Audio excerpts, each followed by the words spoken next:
பெரும் பாராட்டை பெற்ற தி காட்ஃபாதர் திரைப்படத்தில் மைக்கேல் கோர்லியோன் கதாபாத்திரம் தனக்கு சரியானதா என்ற சந்தேகத்தில் அதை ஏற்க தயங்கியுள்ளார்.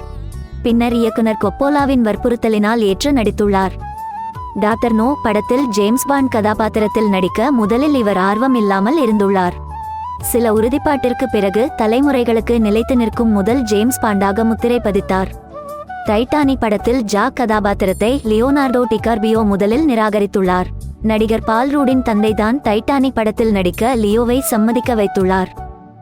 பேட்மேன் கதாபாத்திரத்தின் முன்மொழிவை கூட கேட்க விரும்பவில்லை என்று கேள்விப்பட்டவுடன் இயக்குனர் கிறிஸ்டோபர் நோலன் அவரை சம்மதிக்க வைக்க தனிப்பட்ட முறையில் நேரிலேயே சென்றுள்ளார்.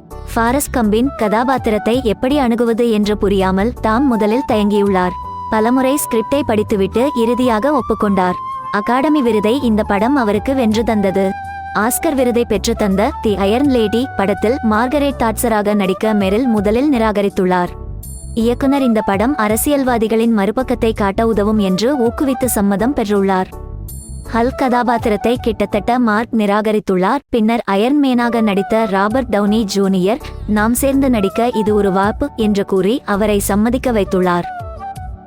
ஹாரி பாட்டர் படத்தில் ஹெர்மியானி கிரெய்ன்சர் கதாபாத்திரத்தை ஏற்பதற்கு முன் இளம் வயதிலேயே நீண்ட கால தயாரிப்பில் இணைவது குறித்து தயங்கியுள்ளார்.